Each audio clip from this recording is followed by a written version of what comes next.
Today, we are going to be discussing what is, in my opinion, one of the most under-discussed cases in true crime history. This one is super frustrating and it's going to piss a lot of you guys off. And somehow, he was just released back into the wild among us. As always, viewer discretion is advised, especially because this case does involve crimes against children. I will be handling the details with sensitivity, but please watch at your discretion. Pedro Alonso López was born on October 8th, 1948, in a quiet little town in the mountains of Santa Isabel, Colombia. And on paper, Santa Isabel sounds super peaceful. It's super beautiful. It's known for its lush greenery. It has really beautiful farmland, beautiful mountains, hiking, scenic views. But Colombia at this time was anything but peaceful. There was actually a really bad war happening at this time in Colombia. And Pedro's father had actually been killed in this conflict. And this conflict was known as La Violencia, or literally the violence. And this was a civil war that killed over 250,000 civilians and displaced more than 1 million people. And it's crazy to me because this is something that I was never taught in high school or middle school history class. And I feel like displacing over 1 million people is something that's worth teaching people about. I guess it's just not considered important by public school standards. But this was a really turbulent time in Colombia. So imagine growing up in a town where massacres, raids, and betrayals were just kind of part of everyday life. People's neighbors would literally turn into enemies overnight. People would raid each other. People would steal from each other. That was super shocking for me to read because I went to public school in Florida and I grew up in the suburbs, and something like this sounds like something out of a TV show. And I can't believe that this was actually someone's life. And so Pedro was growing up in this environment. He was the 7th of 13 children. I can't even begin to imagine what it would be like to have 13 kids, one after the other. It hurts just thinking about it. And Pedro's mom was Benilda Lopez, a single mother who struggled with poverty and eventually turned to sex work to just keep the family afloat and pay the bills. Pedro would later claim that his mother was abusive, both physically and emotionally. He said that she beat him, she humiliated him, and he says that he never really felt any real love coming from her, which is really sad. And Benilda, on the other hand, says that she did her best. According to her, she's completely in the clear. She was a great mother. She did her best. But the thing is, I feel like abusive parents tend to downplay the abuse that they put their kids through. And so I'm kind of more inclined to believe Pedro in this case because I don't think she would outright say, like, yeah, I was abusive. And especially knowing how Pedro ends up turning out later, it's more likely that he was abused for real. But here's the thing, even if Benilda gave her kids the perfect childhood, Pedro grew up watching his mother be beaten and degraded by clients in front of him. And it's literally impossible for a child to walk away from that unchanged. So by the age of 8, Pedro would do something that would horrify even his own family. And that was that he was caught trying to grope his own sister. Yikes. And instead of seeking help, therapy, or even just basic intervention, his mother's solution to this was to kick him out of the house. Great parenting, mom. Just give this woman the Mother of the Year award. So she kicks him out when he's 8 during a literal war. And this moment marked the start of Pedro's descent into total isolation, understandably. So for the next few years, Pedro was homeless. He was living on the streets of El Espinar. He was surviving off garbage. He was sleeping in alleys and abandoned buildings, and he was fending off of adults and other homeless kids, literally eating trash. And these kids would literally have their own wars in the streets fighting over trash because that was their only source of nutrition, their only source of food. So imagine being 8 years old and growing up in this environment. I mean, that's absolutely insane. And Pedro himself was assaulted multiple times, first by a strange man who offered him food and lured him inside. And then later on, he was raped by street gangs and other adults in power. So Pedro just can't catch a break, and it really is just so heartbreaking. But with the police too corrupt or disinterested to help, the children of Colombia's streets were called Los Desechables, which literally means the disposables. Like, that was the value of these kids to society. They were just kind of written off as trash. And so eventually Pedro said, fuck this, and decided to walk to Bogota, which is the capital of Colombia, because he thought that his odds would be better there. And he would end up walking over 90 miles to reach the capital. 90 miles at the age of 8. Pedro would later join a gang for protection and started stealing to survive once he was in Bogota. And things started to kind of turn around for him a little bit. But unfortunately, Pedro started using a drug called bazuco, which is a raw form of cocaine paste. I never heard about this before, but it's apparently known to cause hallucinations, paranoia, and emotional numbness. This drug can turn your pain into rage, and Pedro has a lot of it at this point. So he develops quite the addiction. And by the time he was 10, Pedro had already lived through more than most kids do in a lifetime. But then something unexpected happens, and an American couple living in Colombia actually saw Pedro in the street, and they took pity on him, and they decided that they were going to take him in. They were going to help, and they actually did. They took him in. They gave him food, shelter, a bed, and they even enrolled him in a school so that he could have just like a fighting chance to have a normal childhood. And for the first time in years, Pedro finally had stability. And he started learning, he started socializing again. He learned to do math. He had never learned to do math. He had never learned to just do normal kid things. And in this moment, it starts looking like Pedro might actually have a chance at a normal life. But unfortunately for Pedro, that hope was short-lived. And this is where this case just pisses me off so much. At the age of 12, Pedro was actually sexually assaulted by a male teacher at the school that his parents enrolled him in, his adoptive parents. And so just 2 years after being saved, he was re-traumatized, and this time Pedro just snapped. He had been living the streets for so long and using bazuco. He had gone through all this stuff with his mom, and something snapped in him. He broke, and he decided he was going to steal money from the school. And he ended up running away from his adoptive family, which is just so sad. I can't even begin to imagine how his adopted family must have felt. And he just disappeared back into the streets, and that glimmer of redemption would be gone forever. So fast forward a few years, and Pedro is now a teenager who is deep into gang life. At this point, he's a veteran. He knows the streets more than he knows home life. And by the age of 16, he had turned to carjacking as a way to make money, earning a reputation for himself as a pretty skilled thief. And he was known to just be really good at it.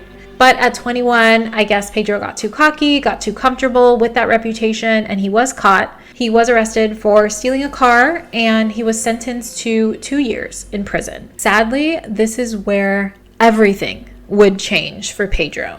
Just 2 days into his sentence, Pedro was gang raped by 4 other inmates. This moment, according to Pedro himself, would be the turning point in his life. And he would later say that that night he made a vow to himself, quote unquote, "I will kill." So using a butter knife, Pedro would fashion a shiv, basically like a crude version of a shiv, which is a knife that you use in jail when you don't have access to regular weapons. And he would hunt down each of the men who assaulted him, stabbing them to death one by one. But this was actually a pretty common occurrence for prisons in Colombia at this time. And so police officers didn't really take this crime that seriously. Instead of extending his sentence, prison officials just kind of ruled the killings off as self-defense and didn't really give them the attention that they deserved. Although granted, the victims in question were rapist pieces of shit, but Pedro would end up serving the rest of his time. And in 1978, he walked free. And I wish the story ended here, but it doesn't. And what follows next would make Pedro one of the deadliest and most horrifying serial killers in history. Once he was out of prison, Pedro began traveling. He decided that he was going to explore South America, and then Peru would be where he would decide to begin his killing spree. Like he said, he vowed, I will kill in prison. And Pedro decides that his targets are going to be young girls, usually between the ages of 8 to 12. And Pedro also decides that these girls are going to be from poor indigenous communities because him being from a poor community, he knows that these girls are probably not going to get the justice that they deserve, and he can just kind of fly under the radar going on his killing spree. And this is so disgusting, but he would lure them in essentially with gifts and promises, and then he would take them to remote locations where he'd assault them and kill them. He would then leave their bodies in open fields, and he would place them carefully, arranging a scene. He really liked to craft and curate the scene the way that he wanted it. And here's what's really eerie about all of this is that Pedro would later tell police that he stopped counting after 300. So we actually don't even know the actual number of victims that were involved in this case. And it's just so heartbreaking. I don't even have the words to describe how shocking all of this is. But Pedro claims that he often killed 3 girls a week, sometimes more. He says that he enjoyed killing at dawn because he liked watching the sunlight hit their faces. It's so horrific. And this goes on for years, unchecked, undetected, and completely under the radar. So when authorities across Colombia and Ecuador find this out, they're overwhelmed. And many of these rural families didn't even report missing children because they thought that no one would listen. And Pedro knew this. He targeted invisibility and he got away with it. And it is just so fucked up beyond words. So this goes on for years, unchecked. But in 1980, Pedro finally slips up. He attempts to abduct a young girl in Ecuador, but this time her mother sees it and immediately alerted the police. And that is what you should do. The second something like that happens, you don't stay quiet, you alert someone. And Pedro was caught as he tried to flee. And at first, Pedro denies everything. But then floodwaters in the area would uncover a mass grave of little girls. I can't even begin to imagine being one of the cops on this case and having to see that. I feel like that image would just haunt me for the rest of my days. So when he's confronted by the evidence, Pedro had to confess, and he did. He started confessing, but not just to a few murders, not 10, not 20, but to the surprise of police officers, he ended up taking police to over 50 burial sites. He described each murder in horrifying detail, which is super creepy. And he claimed proudly that he had killed over 300 girls. This was an accomplishment to him. This was his life's work. It's super fucked up. Such a sad life. And police were stunned. Nothing like this had ever happened in South America at this time. So here's where it gets even more unbelievable and even more infuriating. Pedro Lopez was sentenced to just 16 years in prison. That's right, folks. 16 years. This was because at that time, that was the maximum sentence in Ecuador, even for someone who confessed to mass murder. I don't even know why this was a thing.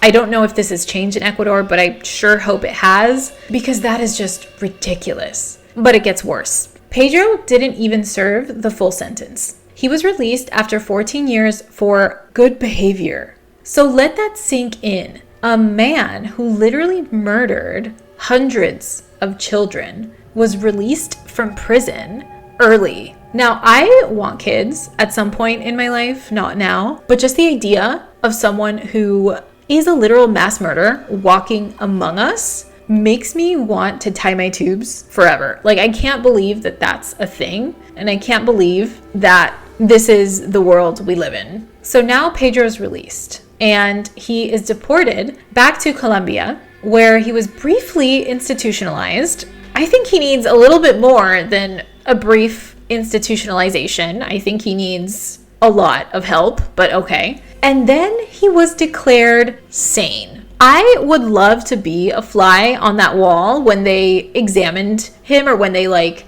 administered whatever tests that they did to like determine whether or not he was sane.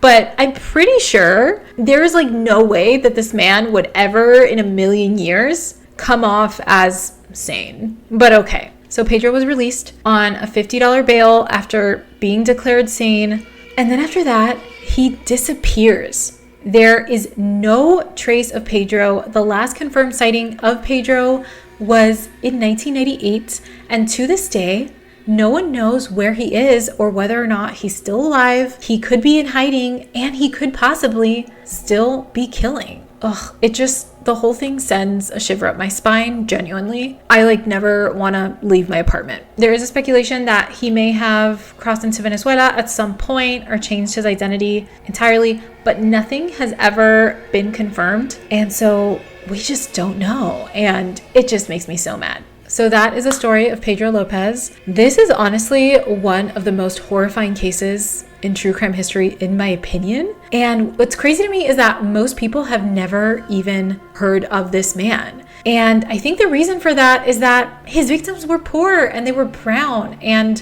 they were children from villages that the world doesn't care about. And this case really just exposes a horrifying truth. And I think that's just like the most horrifying thing about all of this, is that this story isn't just about a man, but it's about the systems that failed him at every single level. He was failed at the family level. He was failed at the government level, law enforcement, education, the justice system. They all failed him and just left him completely alone. And so yeah, Pedro may have come from a shitty upbringing, but he did also make the choice to become literally the worst kind of predator, and the world didn't stop him, and it didn't even try. Pedro Lopez isn't just a monster hiding in the shadows. He's a reflection of what happens when abuse is left to rot unchecked, and when systems fail again and again, and when justice, as we know it, simply just doesn't show up. The idea that a man could literally confess verbatim to hundreds of murders and still walk free, possibly to do it again, is just like too much to wrap your head around. We always want the villain to be caught, locked away forever with a story wrapped up in a bow, but like with Pedro Alonso Lopez, we just don't get that. And that's what's so frustrating about this case. All we get is a question mark, and that's it. So that's why this story haunts me to this day. Not just because of the lives he took, but because of how many chances we had to stop him and didn't. Thank you guys so much for watching. Please let me know what you think about this case in the comments. Do you think that he deserved more than 16 years? I hope you do. Do you think that he deserved life in prison? Do you think that he deserved the electric chair? I know that there are a lot of conflicting opinions about that. Do you think that he could have been rehabilitated? Do you think that he could have been fixed somehow with medication, with therapy? I personally think that he had kind of reached a point of no return, but who knows? I guess we'll never find out. As always, please stay safe, lock your doors, and drink water, and I will catch you guys in the next one.